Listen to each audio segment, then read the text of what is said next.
승객과 승무원 115명을 태우고 서울로 오던 보잉 707 대한항공여객기가 버마 랑군 상공에서 실종됐습니다. 대한항공 KE858 여객기는 한마디 교신도 없이 순식간에 레이더에서 사라졌습니다.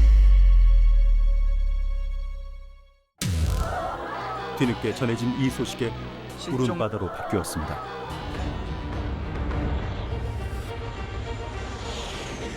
칼858기는 안다만 해역에 추락한 것으로 보입니다.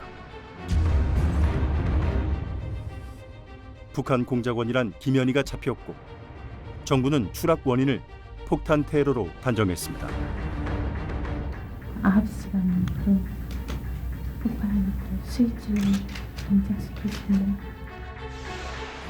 직접 조사를 맡았던 민간 조사관은 지금까지 알려진 것과 다른 충격적인 증언을 했습니다. 안기부가 폭파범인 김현희의 행적을 사전에 알았다고 말한 것입니다. 이상한 움직임들이 있다, 이상한 애들이 돌아다닌다라는 것들은 캐치했을 거라고 봐요. 115명이나 희생된 엄청난 사건이었지만 발생 열흘 만에 수색을 포기한 겁니다. 칼858기 유족회가 궂은 날씨에도 사건의 진상을 밝혀달라는 기자회견을 열었습니다. 단 한 구의 지신만이라도 착대해달라고 32년 동안 절규했습니다. 대구 MBC 특별 취재단은 지난해 6월 미얀마를 찾았습니다. 넓은 바다에서 칼858기를 찾는 일이 과연 가능한 일일까? 취재진의 무모한 도전은 이렇게 시작됐습니다.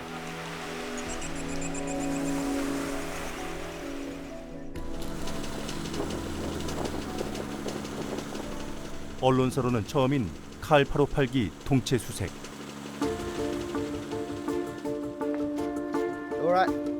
목표 지점에 도착하자 바로 특수 수중 카메라를 바닷속으로 집어넣었습니다. 따라가라. 오케이. 물속도 자연광이 잘 들어오고 시계가 아주 좋습니다. 수중 카메라가 평평한 물체 위에 올라앉습니다. 가면서. 이거 뭐? 차바랑이 맞아. 보이는데 뭐가? 이거. 대구 MBC 특별 취재단이 촬영한 물체는 과연 칼858기일까? 유해와 동체를 찾기만을 애타게 기다리고 있는 유족들은 이제 그 한을 풀 수 있을 것인가?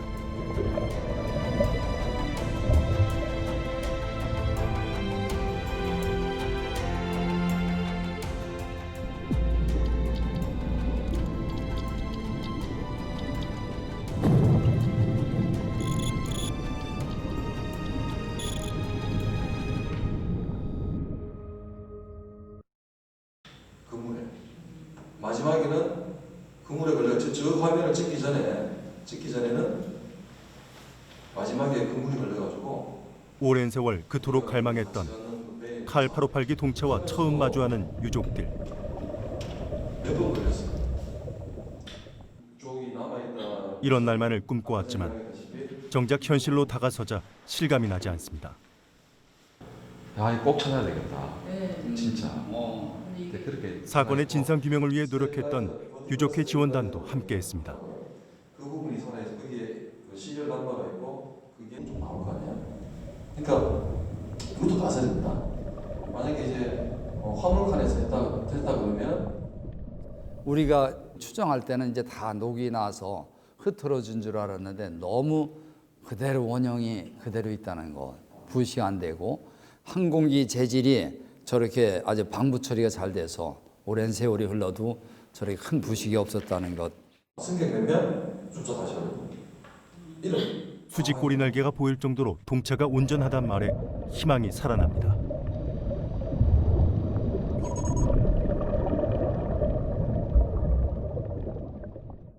정말 그 비행기가 다 온전히 꼬리 부분까지 있다면 제 동생을 만날 날을 기다리고 제가 좌석 배치도를 보니까 제 동생이 그때 당시에 맨 말석에 앉아 있었더라고요. 정말 이 비행기가 8582기를 간절히 바랍니다. 그 당시에 참사만이었고 그리고 그때 한 장면이라도 놓칠 수 없다는 유족들의 간절한 마음이 전해옵니다. 이상하잖아요. 뭔지 모르겠지만 다시 봐도 틀림없는 비행기 엔진과 날개 모습입니다. 그리고 제일 이상한 거는 왜 가만히 있어요? 그러니까 우리가 정부한테 계속 좀 자료가 나왔으니까 수색해달라는 데 영상을 본 순간 정말 이거는 858이다. 이 동체가 살아있으면 저희 남편 유해도 찾을 수 있겠구나. 그런 생각으로 너무 뜬 눈으로 밤을 샜습니다. 며칠을. 정말 오늘 이 영상을 본 순간 좀 앞으로 어떻게 해서든지 이 동체를 찾아서 유해라도 수습해서 제사를 지내야 되겠다는 그런 생각을 했습니다.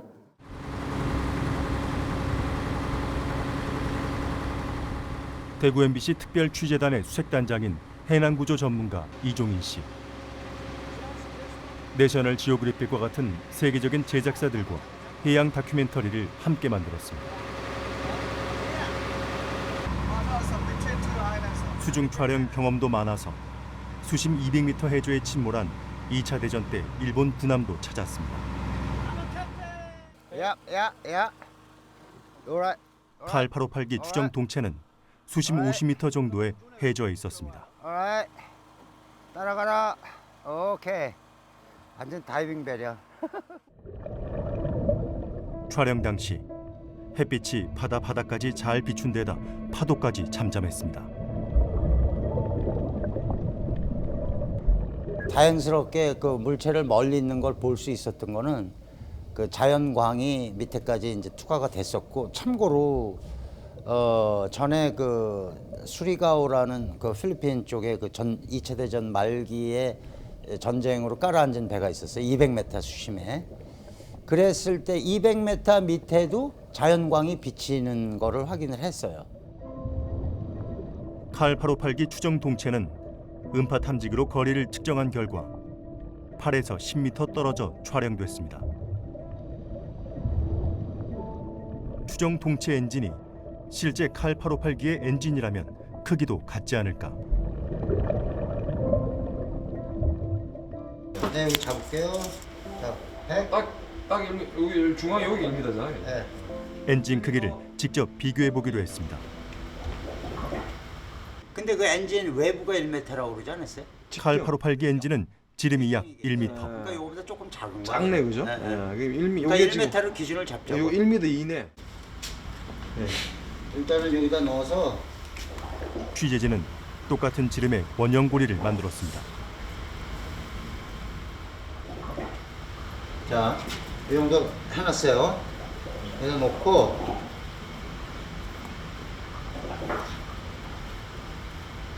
저쪽하고 지금 거리가 한 8m 되거든요. 네. 그러니까 8m 거리에서 눈에 보이는 크기가 얼마인지 그걸 한번 알아보려고 그렇죠. 이걸 담그는 거예요. 네. 자,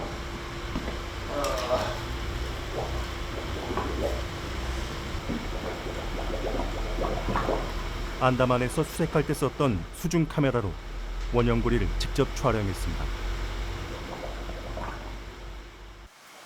작게 나오네. 그죠? 조그맣게 보이잖아. 8m. 이거 얘기하는 거냐 이거? 네, 비슷하네. 네. 비슷해. 크기가. 흐르잖아. 요 자문을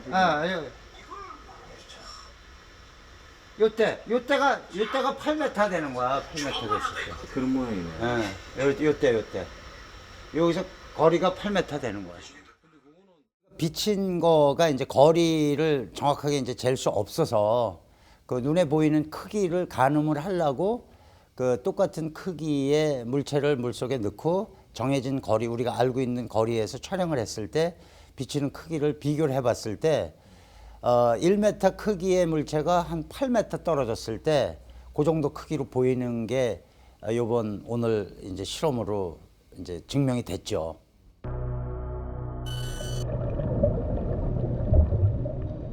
칼 858기 추정 동체의 엔진과 실제 858기의 엔진의 크기는 같다는 결론에 이르렀습니다.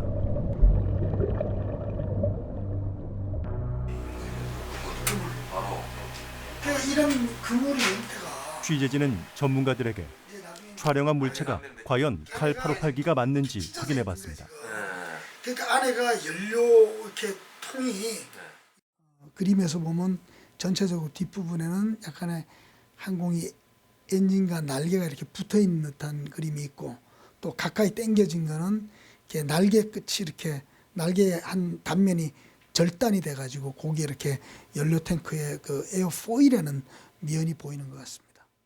촬영된 화면을 보면 이게 엔진의 입구라고 하는 것을 우리가 형상을 볼 수 있어요. 또한 여기 엔진 장착대가 이렇게 있습니다. 또 날개가 위에 이렇게 되어 있고, 이 비행기 또 형상을 보면 이거는 날개에 장착대가 있고 그 밑에 엔진이 있고, 여객기에서 주로 이런 엔진이 이런 형태로 다 장착이 되어 있습니다. 취재진이 의견을 물어본 전문가는 항공기 정비사와 조종사를 비롯해 모두 6명. 이들 대부분이 보잉 707일 가능성이 높다고 답했습니다.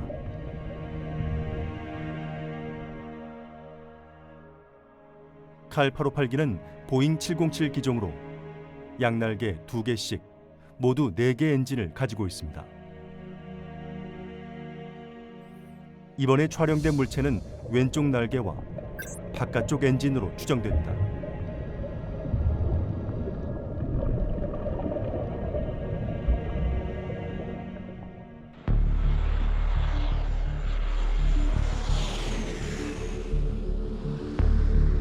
칼 858기 추정 동체는 다른 항공기일 가능성은 없을까? 취재진은 안다만 해역에서 일어난 항공기 사고를 일일이 확인해봤습니다. 국제민항기구의 사고 기록을 보면 인도양에서 21차례의 항공사고가 있었습니다. 이 가운데 미얀마 안다만 해역에서 발생한 사고는 모두 3차례. 두 곳은 대구 MBC가 칼 858기 추정 동체를 찾은 곳과 많이 떨어졌습니다.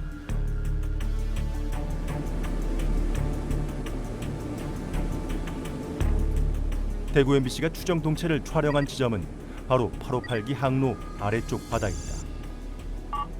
1990년 3월 태국 어선들이 칼 858기 잔해를 건진 곳도 대구 MBC가 촬영한 곳 부근입니다. 터빈 엔진, 이러한 형태의 날개를 갖고 이러한 형태의 엔진을 갖고 이러한 형태의 비행기가 추락한 것은 사실 찾을 수가 없습니다.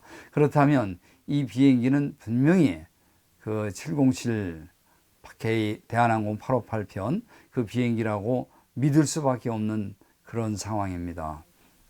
대한항공 858편의 동체 파편이 거의 2년 반이 지난 뒤에 미얀마 근해에서 발견이 됐습니다. 미얀마 앞바다에서 인양된 칼기 동체 부분에는 태국 어선들이 안다만 해역에서 칼 858기 동체를 건져 올렸습니다. 글자가 선명했습니다. 또 승객의 휴대폰으로 보이는 여행 가방도 있었습니다. 올림픽 엠블럼과 영문으로 쓴 서울 1988이란 글씨가 선명합니다. 보조 날개와 주 연료 탱크와 같은 부품들도 인양됐습니다. 사고 원인을 알 수 있는 매우 중요한 잔해들입니다.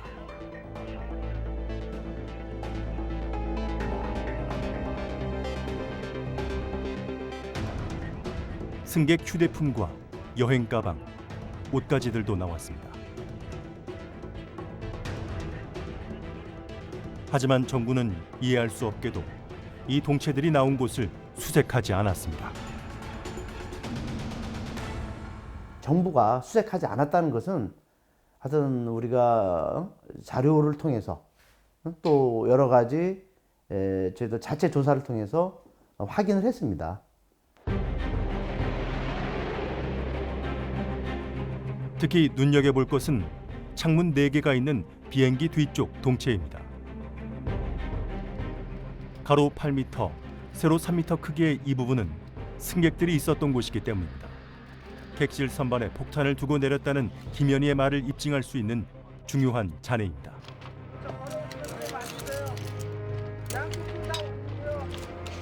그의 주장대로 큰 폭발이 일어났다면 여기에 폭약 성분이 나와야 합니다.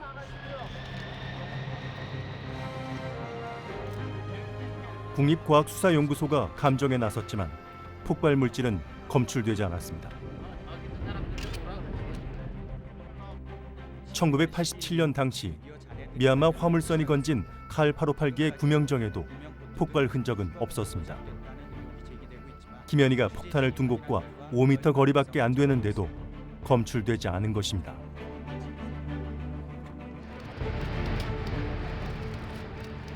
그렇다면 칼 858기에서 정말 대규모 폭발이 일어났을까?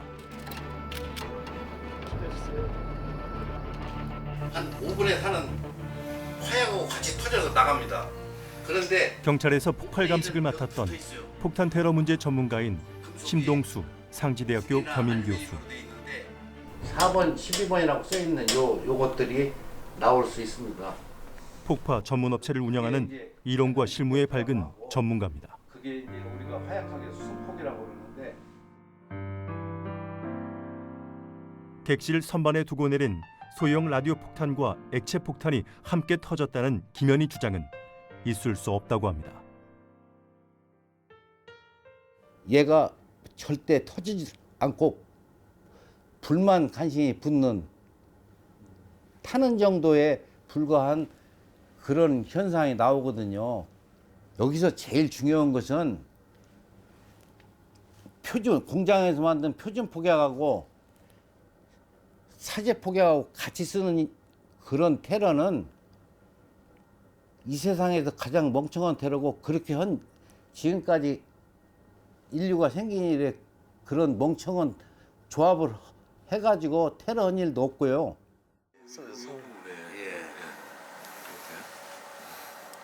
대구 MBC 특별 취재단이 촬영한 칼 858기 추정 동체를 심 교수는 꼼꼼히 살펴봅니다. 가장 큰 파괴의 종류인데 이 폭파는 전부 인장 파괴입니다.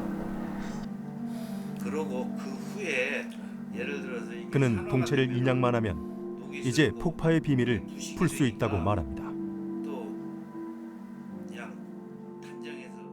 과연 30년이 넘게 흘렀는데 폭약 성분이 아직도 남아 있을 거냐? 이 터진 유니티가 어디에서 터진 것인지 그걸 우리가 알 수 있고요. 그 터진 위치에는 화약 흔적이 남아 있습니다. 폭발 흔적이. 그래서 그 잔류물들이 남아 있는데요. 그것은 우리가 어떤 시약을 넣게 되면 빨간색, 파란색으로 여기 폭발한 적이 그대로 있습니다라고 말해 주는 거죠.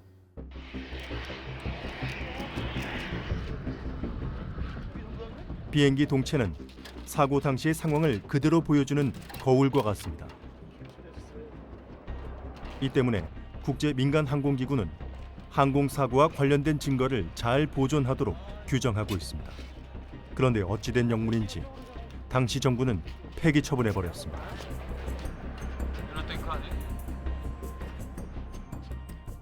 115명이나 그 사망한 큰 사건이에요. 대형 사건이고, 더군다나 그게 일종의 사건 전체가 다 안 밝혀졌다, 이렇게 보는 시각이 굉장히 많은데, 그런데도 불구하고 그걸 중요한 증거 자료가 되는데 그걸 그냥 폐기 처분했다? 이건 이해할 수가 없는 거예요. 이거부터 벌써 그렇다면 그 무슨 잘못이 있는 거 아니냐, 의심을 살 수밖에 없는 조건들이 돼요. 그게. 이 노란 거, 이거 뭔지 모르는데 안에 노란 거 있는데, 네, 노란 건데. 칼 858기 유족회를 돕고 있는 최흥옥 전 항공사고 조사위원회 사무국장은 칼 858기와 인연이 많습니다. 그는 추락한 칼 858기의 일상적인 검사에 여러 차례 참여했습니다. 아이카우 데이터베이스를 한번 보자. 사건 2달 전에도 기기 고장으로 김포공항에 불시착한 칼 858기의 사고 조사를 맡았습니다. 우리가 그렇게 방송에 내보는 그 정도 자료는 가지고 있어야 돼요. 꼬리 날개가 수직 날개가 우리가 영어로도 버티컬 스테빌라이저라고 부르는 건데 저것을 우리가 이렇게 흐릿하게 확인할 수가 있다는 것은 참 소중한 부분이다 이렇게 생각이 들어요.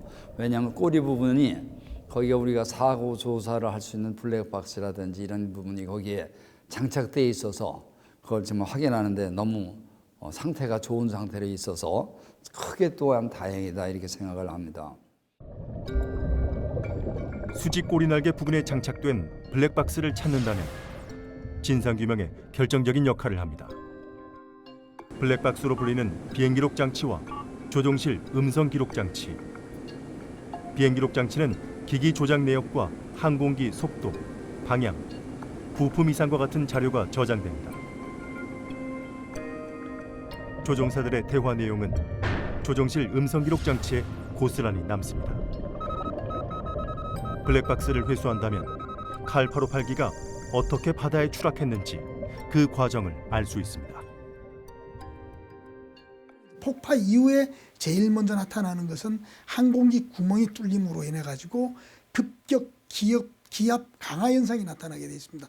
그래서 그런 부분들이 나타나는데 실질적으로 폭파가 이루어질 때는 모든 계기가 정상으로 이루어지다가 그 기압 계통이 급격하게 감압이 오는 현상이 아마 비행기록 장치에 남을 겁니다.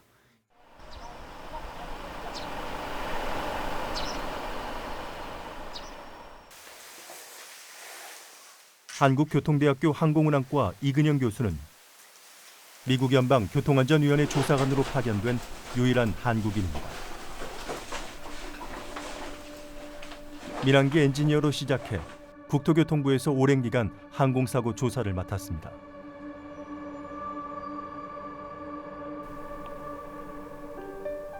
대구 MBC가 촬영한 칼 858기 추정 동체가 비교적 온전하게 남아있다고 말합니다.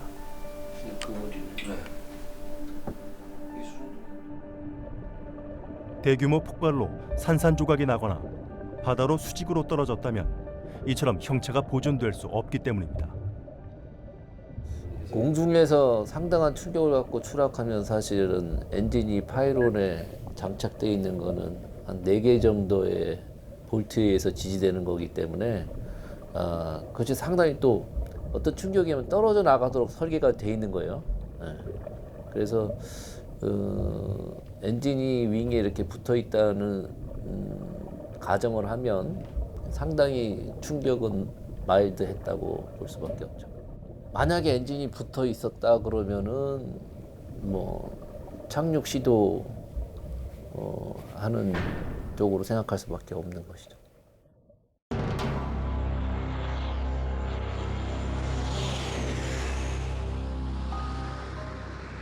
칼 858기가 대규모 폭발로 추락해 동체와 유해를 못 찾았다는 정부 발표와 많이 다릅니다.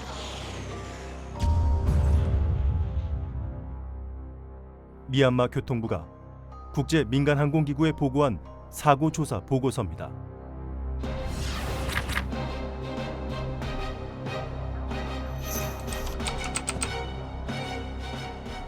비행기가 검은 연기를 내며 바다로 떨어지는 것을 보았다는 선원의 목격담이 기록되어 있습니다.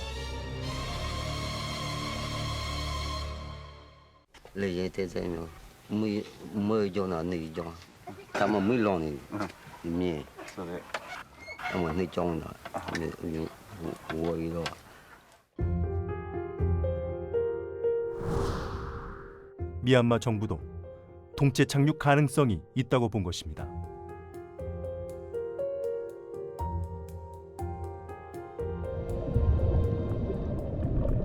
이런 사실로 미뤄볼 때 조종사들이 동체 착륙을 했을 가능성이 높습니다.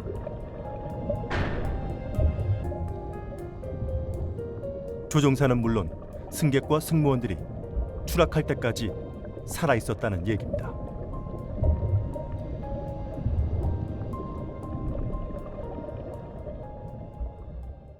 동체가 발견이 되면 유해도 발견이 될 수가 있고, 그 다음에 우리가 이제 궁금해하던 이게 뭐 어디 부분에 뭐 폭파로 떨어진 거냐, 아니면 뭐 기체 결함으로 뭐 그냥 자연스럽게 떨어진 거냐 이런 것도 밝힐 수가 있고 그 동체 안에는 사람이 적어도 100여 명이 있었었고 그 부러진 부분에 있는 사람들은 유실이 됐겠지만 그렇지 않은 경우는 이제 뭐 대부분 한쪽에 몰려 있을 거라고 생각을 합니다. 희생자들이 가족의 품에 돌아올 수 있다는 희망이 생겼습니다.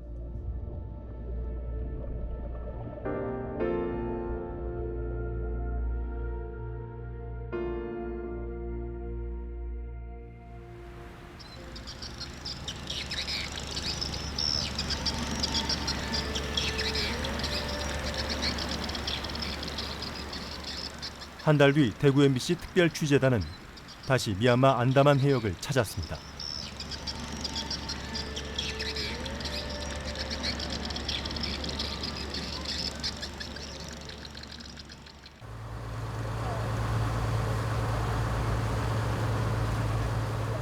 칼 858기 추정 동체들 가운데 객실로 추정되는 것을 찾기 위해서입니다.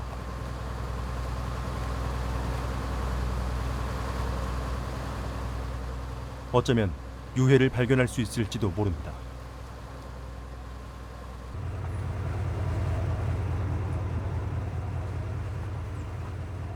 조수가 가장 약할 때에 맞춰 수색에 나섰습니다.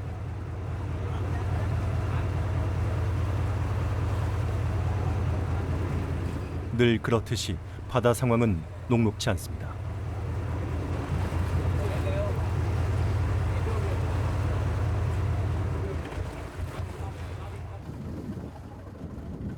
(2미터가) 넘는 너울이 취재진을 태운 배를 마구 흔들어댑니다.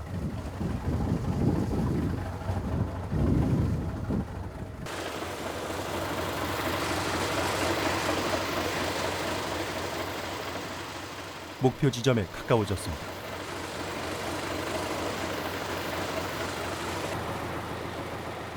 음파 측정기 모니터에 칼 858기 추정 동체가 모습을 드러냅니다. 해저에서 10m 정도 위로 솟아 있습니다.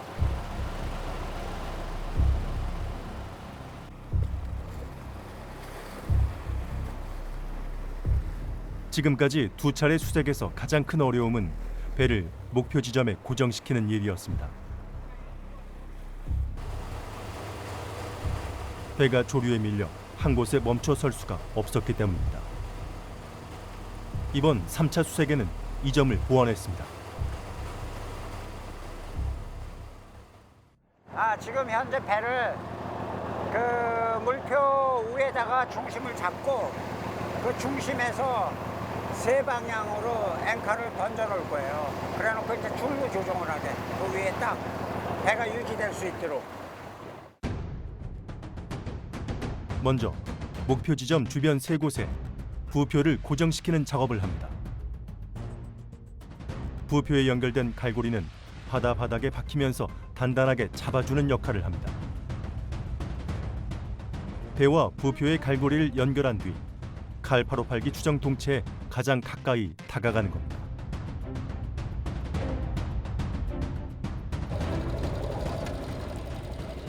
몇 시간이나 공을 들인 끝에 겨우 성공했습니다.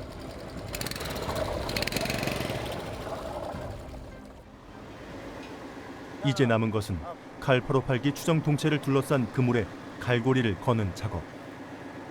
이 일만 성공하면 배는 더 이상 칼 858기 추정 동체가 있는 곳과 멀어지지 않습니다.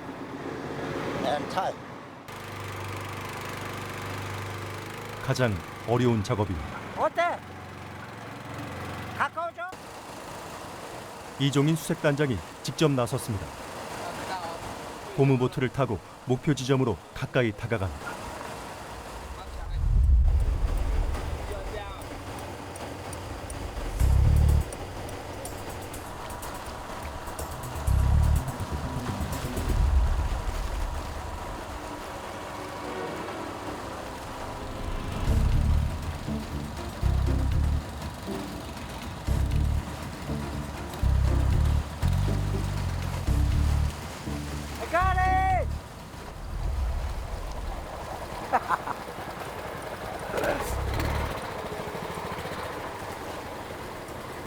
I got it.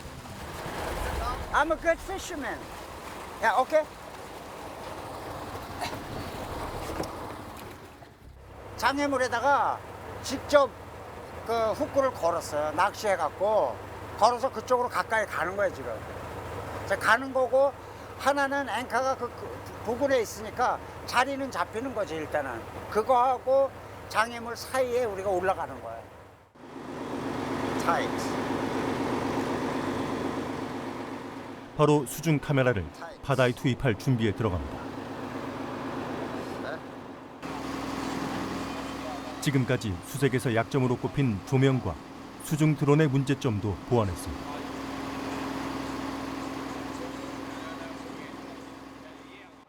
파도가 올라갔다 내려갔다 하니까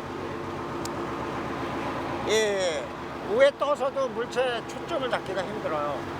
그러니까 여기다 드론이 그 행동 반경이 작으니까 드론을 여기다 의지해갖고 한 7m 정도 여유 줄을 줘서 드론이 움직일 수 있게 한번 보려고 그러는 거예요. 좋은 결과 기다려봐야지 뭐. 한번 해봅시다. 됐어. Slowly, slowly, slowly. 이제 수중 카메라가 천천히 바닷물 속으로 들어갑니다.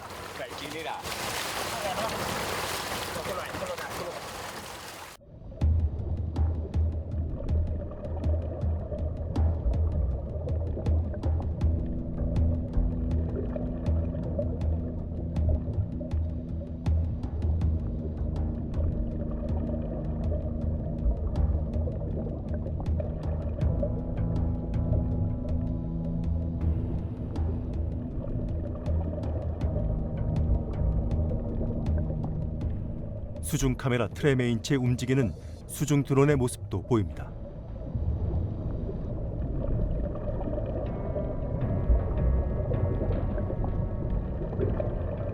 갑자기 비행기 부속품으로 보이는 길쭉한 물체들이 모습을 드러냅니다. 온통 해진 그물에 쌓여 있습니다.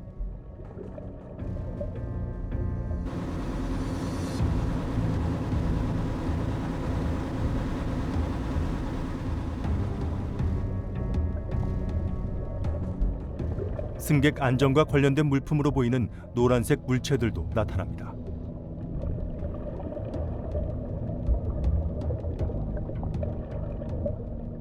바로 옆 아래쪽에는 긴 주황색 직사각형 물체도 눈에 띕니다.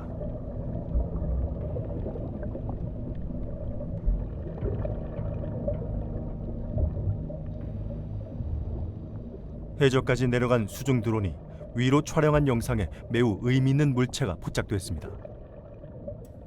둥근 모양의 비행기 내부 벽면과 비슷합니다.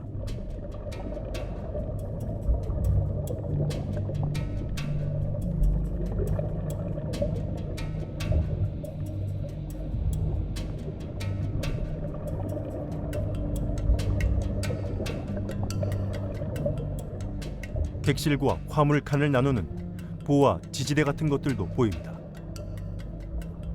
칼 858기 객실이라면 카메라로 찍을 수 없는 안쪽에 희생자들의 유해가 있을 것입니다.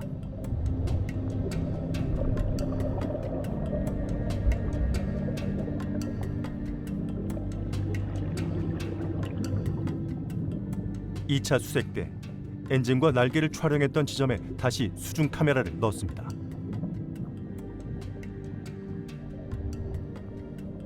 얼핏 보기에도 비행기 엔진이 분명한 물체가 화면에 나타납니다. 이번에는 50cm 정도 떨어진 아주 가까운 거리에서 촬영했습니다.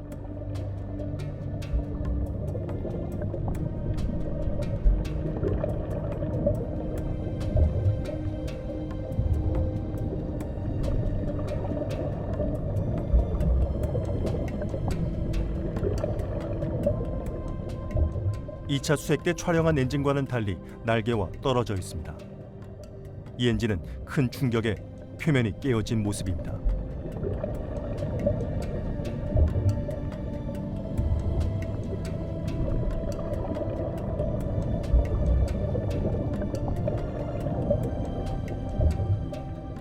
길쭉한 관 같은 모양의 물체도 눈에 띕니다.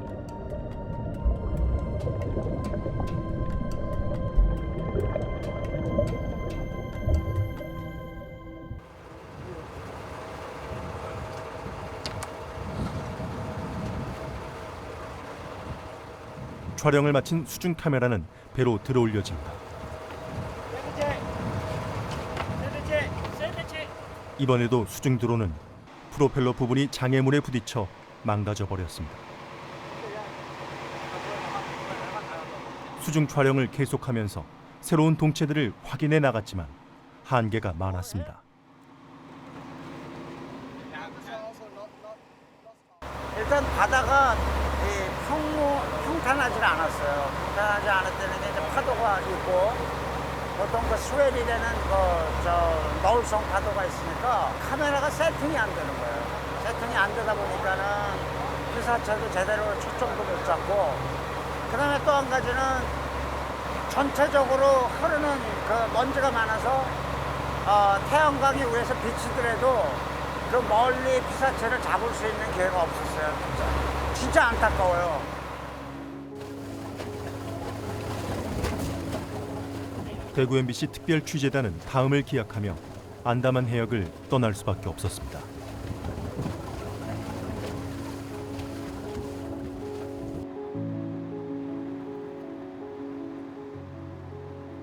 칼 858기 추정 동체와 연결된 부표도 그대로 남겨뒀습니다.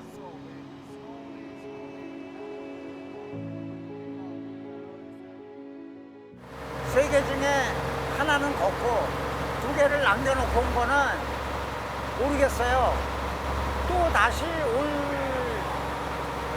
글쎄 이게 끝난 게 아니니까 또 다시 올 수 있다고 생각을 해요. 33년 만에 칼 858기 추정 동체를 찾았지만 절반에 성공입니다.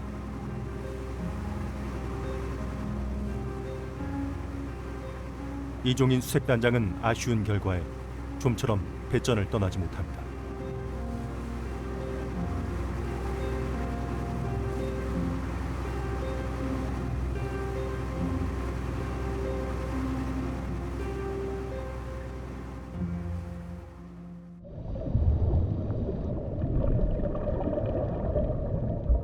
대구 MBC가 3차 수색에서 촬영한 엔진은 과연 칼 858기의 엔진일까?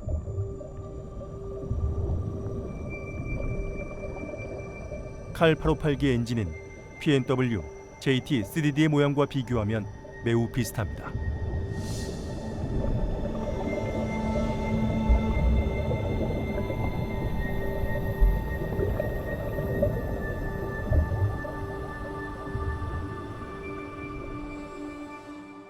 (3차로) 찍어온 영상을 확인할 때 당시에 그 대한항공이 사용했던 PW 엔진하고 모양이 제가 볼 땐 똑같아요. 브레이드 모양을 보면은 모든 것들이 뭐 707 엔진, PW 엔진하고 일치한다. 그래서 이거는 뭐 의심의 여지가 없다고 저는 생각합니다. 이 사진을 가지고 707이 아니라고 많이 주장을 한다면 그런 사람들은 굉장히 항공기를 모르거나 엔진의 그 구조에 대해서 이해 못하는 사람이라고 저는 단언 지을 수 있습니다.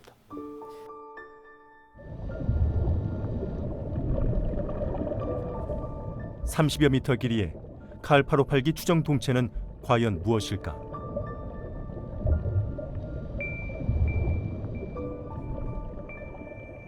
동체의 외피와 비행기 안의 갖가지 구조물 들임이 분명해 보입니다.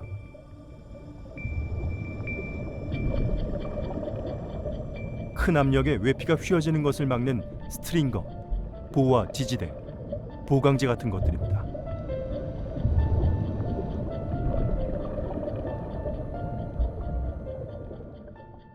파괴된 동체의 내부에서, 그러니까 안쪽에서 볼 때 위를 바라보고 보면 이렇게 비행기에 이런 그 보강제니 지지대니 이런 것이 그 스트링거, 런저런 이런 것들이 있고 스킨까지 표피까지 내부에서 안에서 볼 수 있는 그런 것들을 우리가 여기서 볼 수가 있습니다.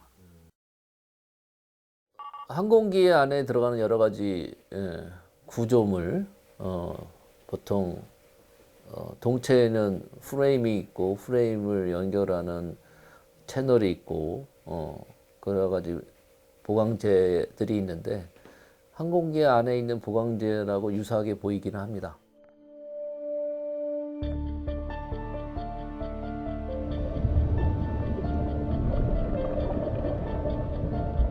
비행기 객실과 화물칸이 있는 주 동체의 내부로 보입니다. 대구 MBC가 촬영한 동체는 칼 858기일 가능성이 매우 높습니다.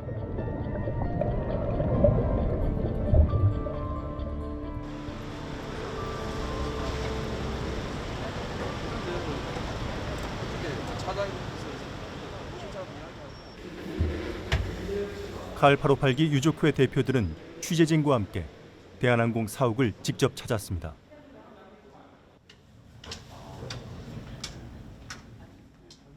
대한항공이 칼 858기 동체를 찾으려는 노력에 매우 비협조적이기 때문입니다. 네, 동행 찾아왔습니다. 어제 이제 대한항공에서 카메라 찍지 마시고요. 네. 안 찍으신 게 저도 뭐 지금 뭐 말씀하신 거 하는데. 네. 그러니까 저희들은 취재에 온 거기 때문에 네. 저희들 취재를 막을 수는 없죠.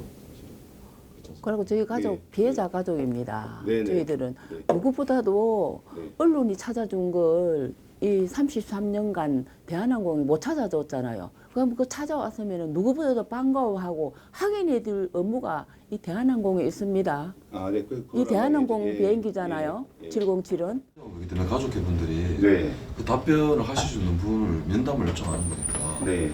자, 한번 확인하고 다시 말씀드릴게요. 기다리겠습니다. 네. 나가는 데 있어가지고. 예.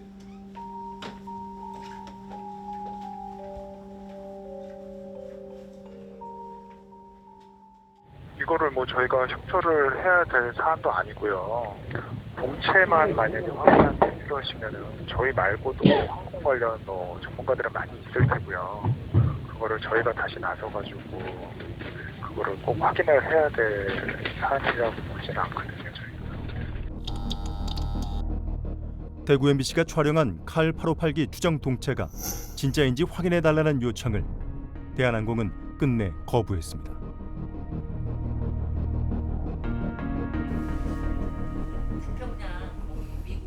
이런 이해할 수 없는 일은 대한항공 사례뿐만 아닙니다. 칼 858기를 직접 조종했던 고 나우식 부기장 댁을 방문했습니다. 나 부기장은 공군 전투기 편대장 출신으로 칼 858기 실종 사건 1년 전에 대한항공에 입사했습니다. 1년간의 수습 교육을 마치고 첫 비행에 나선 것이 칼 858기입니다.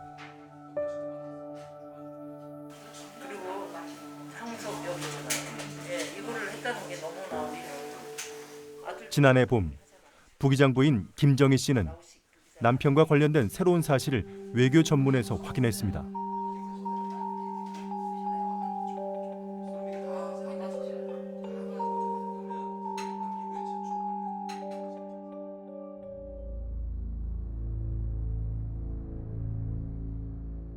사건 바로 전날 저녁에 남편이 아부다비에서 낯선 사람과 저녁 식사를 한 것입니다.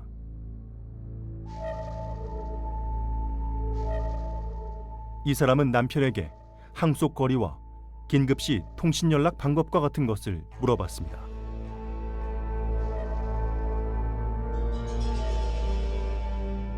김 씨는 직접 전화를 걸어 왜 이런 것들을 물어봤냐고 하자 놀라운 대답이 돌아왔습니다.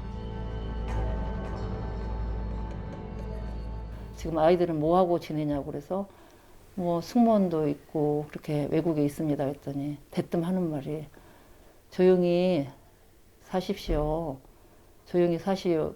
딸도 승무원이라면서 불이익을 당할지 모르니까 조용히 사시라는 바람에 전 너무 억장이 무너지는 것 같았어요. 요게? 그리고 그 당시에 이런 협박이 너무 억울하고 분해서 며칠 밤잠을 설친 김 씨는 다시 연락했습니다.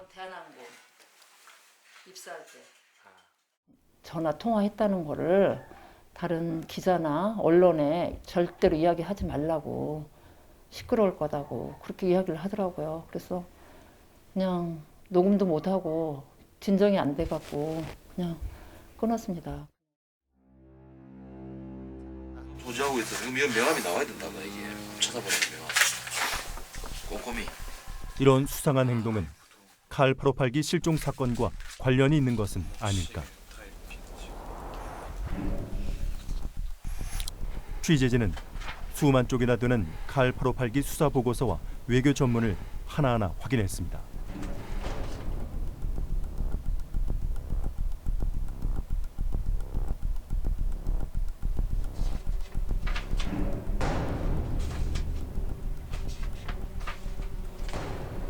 여기서 그의 이름을 발견했습니다.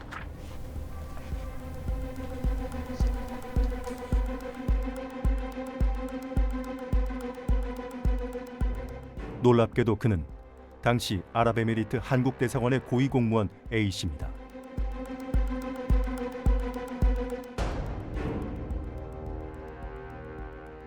A씨는 왜 이런 비상식적인 말을 한 것일까?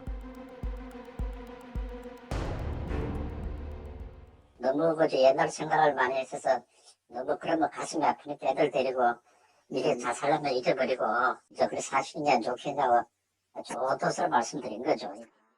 안기부가 애독한 전화번호를 확인한 결과 공교롭게도 A씨는 김현희와 김승일의 존재를 최초로 확인한 인물이었습니다.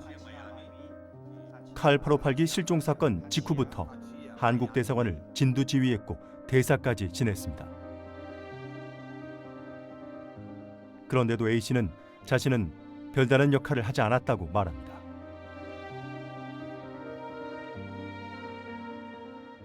그 당시에 중동 그런 데 안기부 파견관들도 다 나와 있고 말이죠. 예. 사실은 이런 일은 외교부에서 하기는 조금 적당한 일은 사실이 아닙니다. 하여튼 우리는 외교 교수면하고 이런 것 때문에 누구 추적하고 어쩌고 하는 거는 저러고 안기부 일이고 또 그때도 저 소환해가지고 것도 안기부에서 했고 다 발표도 안기부에서 했으니까.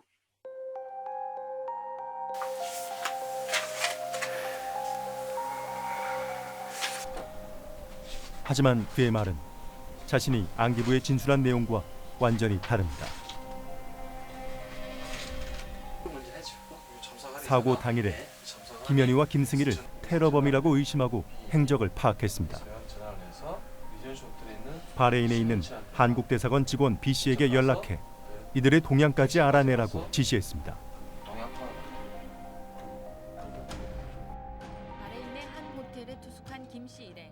다음 날 A씨의 지시에 따라 B씨는 김현희 일행이 있는 리젠시 호텔을 방문했습니다. 그리고 직접 객실까지 찾아가 이들을 만나기도 했습니다. 김 씨는 김승일과 필담까지 나눴다고 합니다.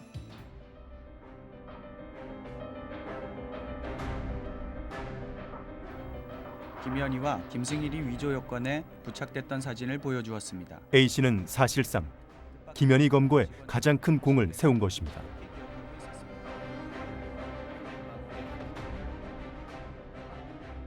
대사까지 지낸 그는 30여 년이 지난 지금까지도 유족에게 협박을 한 것입니다.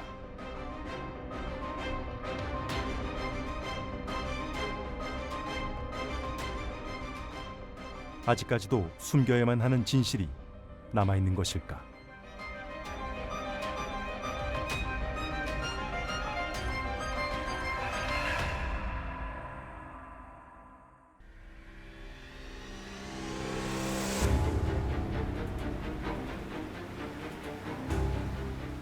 대구 MBC는 지난해부터 1년여 동안 칼 858기 동체 수색과 사건의 진실을 밝히기 위해 노력해왔습니다.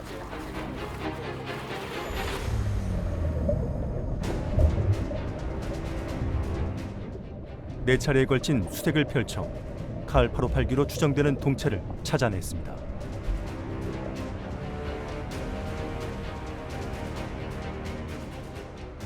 (33년이) 흐른 지금까지도 진실을 감추려는 세력이 있음을 알아냈습니다.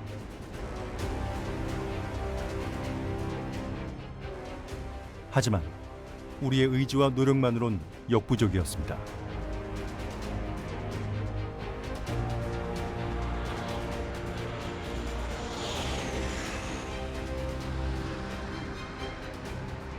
이제라도 바다에 묻힌 진실을 찾아내려면 칼 858기 동체를 인양해야만 합니다.